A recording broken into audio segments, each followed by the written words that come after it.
What's up, YouTube? It's your boy Michael back with another video, and it's Saturday. It's about 6 o'clock or so, and in this video I'm going to be reacting to last night's game between the SMU Mustangs and the 16th ranked TCU Horned Frogs.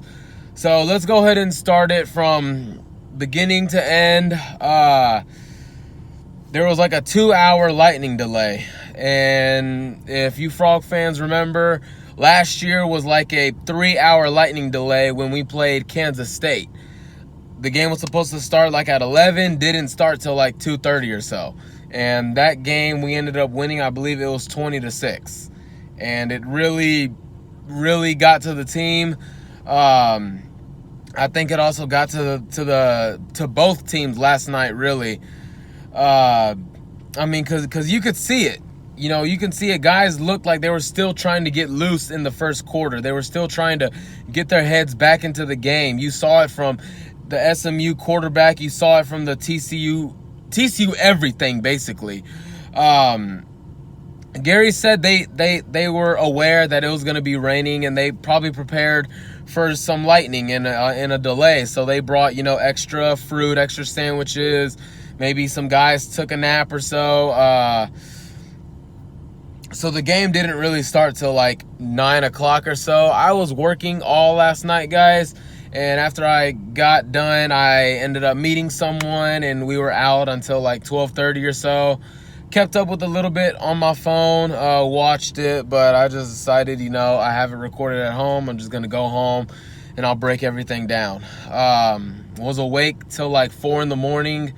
And I watched it all. You know, after the first quarter, we were losing 9-0 on Braden West's like 50-yard touchdown. Garrett Wallow missed the easiest tackle of his life. He read it perfectly. He shot the gap, and he just literally just tried to arm tackle.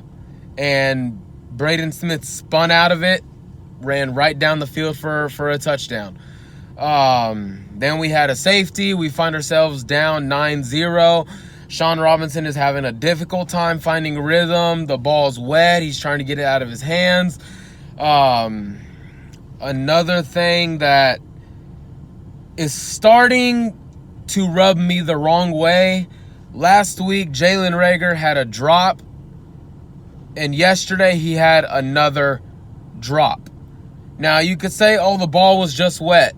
Okay, but the fact that he had a drop last week and now he's having a drop again is starting to irk my nerve very much. Because last night's game should not have gone the way it did. I'm going to give a little slack to this team because of the delay. It was a 2-hour delay. 2 hours is a long time. You already had 6 days to get your mind ready for it. We're going to play on at 7. But now we got to take a step back, 2 more hours. We should be playing football right now. You know, I'm going to give a little slack. But tackling was horrible. Technique was horrible. Defense was horrible. Offense did not have a rhythm. It did not look good. The rain does not affect, you know, you having a rhythm. It doesn't affect you being able to tackle. Yeah, guys might be wet. So don't arm tackle. Put your arms around them and drive them back. It's not a hard concept to grasp. Again, we missed tackles in the first quarter and half of the second. In the midway point through the second quarter and beyond, TCU found its rhythm on both offense and defense. Still, they sputtered a little bit on offense. Sean Robinson started finding a groove. He started finding different guys. Tay Barber, Jalen Reagor got going. Kavonte Turpin had a big game. And I'm just watching the game, and I see that we're down 9-0. We need momentum. We need something to get us hyped up, to get us ready to get out there. Sure enough, who else? SMU punts the ball. Oh, well, before that, TCU attempted a 48-yard field goal by Cole Bunce. They were kicking into the wind, and it literally hit the crossbar. I would have wanted to see them go for it. to be honest. I would have been more comfortable if it was a 40 or less yard field goal. But, you know, that's just me. You know, Gary, he had faith in his kicker. You know, show faith in your kicker. That goes a long way for that guy's confidence. And then so we miss. SMU takes over, and then they have to punt. They punted to Kavontae Turpin. His vision and his speed, he took it all the way back. He has great speed, guys. He took it all the way back. Now we're down 9-7. You could obviously, this team is energized. Then SMU gets the ball. They punt again. TCU is driving. Sean Robinson's finding a good rhythm. He's getting some passes out. Shewo Olanalua is running. He breaks off a 20-yard run, and then a guy comes on his blind side, hits him, fumbles the ball, and thankfully Jalen Austin was hustling. He was a wide receiver. He saw Shewo was about to get into the end zone, and he's running downfield, sees the ball get popped loose, and he hustles and recovers the ball in the end zone. Yes, I will say when I watched this game, TCU caught a couple of breaks. I'm not going to lie. I'm going to be real, and I'm going to admit we caught a couple of breaks. A couple of things went our way. When Corey Bethley strip-sacked Ben Hicks, the ball literally bounced right into Alec Dunham's hands, and he took it all the way back for a touchdown. Like, it literally bounced into him. He didn't have to go scoop it up. He didn't have to go, you know, make a very big effort to get the ball up. He didn't. You know, that's another thing. You know, credit Corey Bethley getting in the backfield. But, you know, it's not bad when you get a bounce or two go your way. It's not. We'll take it. You know, we had a defensive touchdown, a special teams touchdown, an offensive touchdown that really should have been a safety, but it was fumbled and recovered in the end zone. A great pass to Kavontae Turpin, and his speed, he just outran the secondary. And Michael Collins had a quarterback keeper, and he ran for a touchdown. TCU ended up winning 42-12. Now, guys, when I watched that game, like I said, I'm going to put a little slack on it. But, guys, TCU had a slow start. We do not need slow starts. After last year, guys, I'm over slow starts. And especially not just last year, also 2016 as well. Slow start after slow start is going to kill us. It's going to kill us. And no disrespect intended, but if SMU was a very, very talented team, we would have lost last night. Maybe. But I definitely know we should have been down more than just 9-0. We keep shooting ourselves in the foot, but one thing I will credit this team is their discipline, because they let SMU kill themselves with penalties. We did not. We had like, what, 1 or 2 penalties in the whole game? Great job. Great job. It's easy to lose your cool. It's easy because this is a rivalry game. I'm going to be honest. This was SMU's Super Bowl. It was. You saw it. It was a rivalry game. Guys were chirping back at each other. You saw it. They weren't going to lay down for us. They came here to play. They were on their home turf. I mean, I will admit, TCU Frog fans, they outnumbered the SMU fans. Great job traveling. Great job. It was like a 30-minute drive, but still, great job. You know, Sonny Dykes, he had this team ready. You know, he knows the TCU offense. I'm sure he gave a few pointers. The offensive line. A couple of times, linebackers went unblocked, and Jet Anderson literally got tackled for like a 4-yard loss. I don't know what it is, what assignments we're missing, who's not pulling or who's not athletic enough to pull. But you need to pick up your dang block. You do. Because all these 4-yard losses, 3rd down and longs, it's not going to cut it. That's not championship football. Just stop. Do your job. That's all we ask you to do. Pull, put your hands on someone. Don't just bump them. Put your hands on someone, drive them into the ground. Block. Open up holes. Because there were a couple of times Shewo and Jet made things out of nothing. I will admit that. I was frustrated last night just reviewing this game. I didn't care about the 40. I already knew we won. But I wanted to see how we won. And I'm not going to lie. I was not happy. I was not happy with this team. I wasn't. Yes, they won. They got it going. But I'm tired of slow starts. I'm tired of the ball being dropped. I'm tired of missed tackles. I'm sick and tired of it. I am tired of it. This team did not show me it's ready to beat a team like Ohio State. It's not. Sean Robinson needs to get into a better rhythm. Guys need to catch the ball. Like, oh my gosh, I will credit Sonny Cumbie for redoing his playbook, for getting into a better rhythm. Because early on, I was thinking, like, what are you doing? Like, it's kind of not making sense. But then the plays started making sense. They started working. Go back to the short game. Go back to the quick passes, dinking and dunking. Go back to that. Get him into a rhythm. Good. I will credit that. I will credit this team continuing to play. Although it took them a while, they came ready to play and they won. We're 2-0. Going into, so far, the biggest game of the year. Overall, guys, I mean, my goodness. In this game, Sean Robinson still overthrew guys. He overthrew them. He's not putting enough touch on the ball, which is, it's worrying me. Because we're going to have a couple of deep shots against the Oklahomas, against the Texas, against the Ohio States. We're going to have those deep balls. We can't. We have to. We have to. He needs to get a touch on it. He has to. I don't know what it is, but I'm starting to get worried.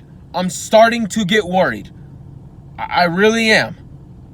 I really am, guys. I really am. Just, Lord have mercy. I mean, the defensive line had a better performance this week than it did last week. Corey Bethley had 2 sacks. Ty Summers had a sack. Ben Banagoo had a sack. We had guys, we were stopping the run effectively. In the first quarter, SMU had like 133 yards of total offense. And then for the next 3 quarters, I think they had like 86 or so.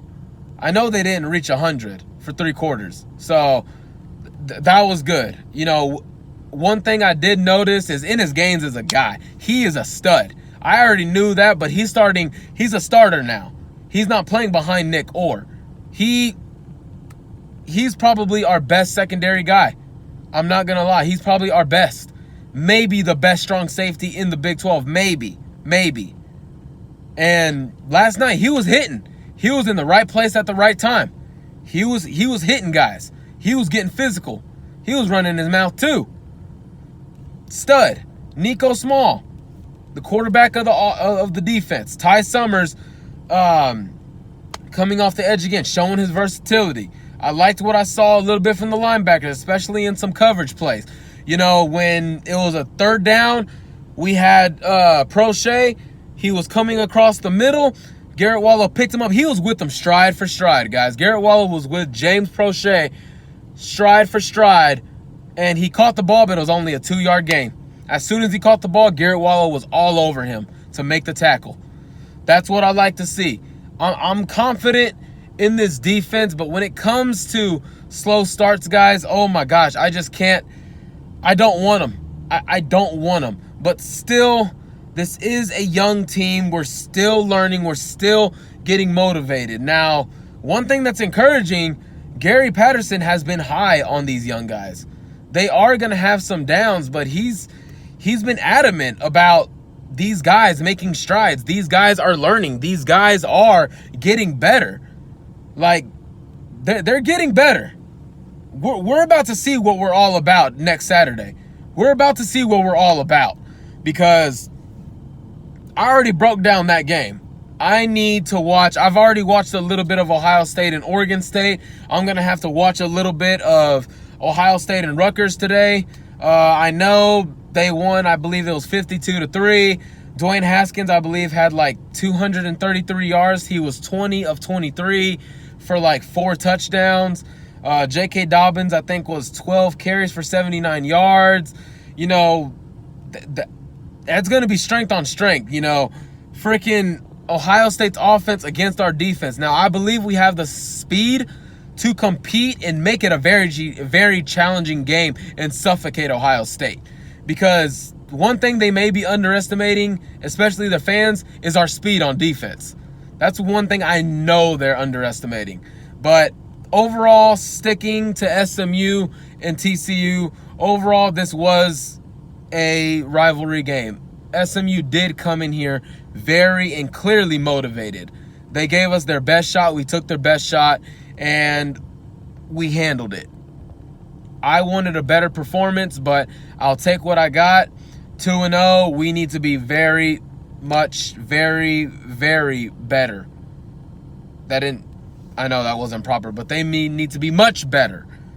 Because, Lord have mercy, you go down 2 scores to Ohio State, man. We got to have some things work. We got to get on the same page. All I know is that it did not look pretty last night.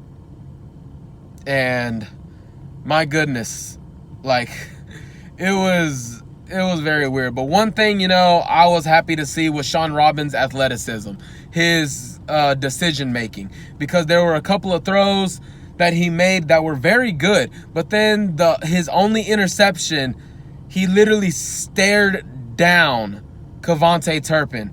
I don't know how he didn't see the nickel, but he literally threw it directly to him. I don't know how he didn't see it, but he threw it directly to the nickel, and it was a pick. But he showed his speed to get away, to get around the edges, to make a play with his legs. That's what I liked to see. I wanted to see that in this game, and he showed me that. And for this team to have success, he's going to have to run the ball a few times. He's going to have to. When the pocket collapses, he's going to have to stay quick to make a decision, whether if he's going to find a quick pass or he's going to get a 10-yard gain, 5-yard gain, as long as it's not a 10 or 5-yard sack. As long as it's not that, guys. Good luck to SMU the rest of the way. Y'all showed some heart last night, and I am going to go home, probably not take a nap, probably watch a little bit of the Ohio State game. I know tomorrow I'm going to be watching mainly Ohio State. That way Monday I'll have my preview video for that ready. All I can say is right now, Lord have mercy, right now, this team needs to get on a roll. I mean, oh, man, it's going to be a wild 2018 year. I know that. But also last night, I think Gary took a shot at Urban Meyer.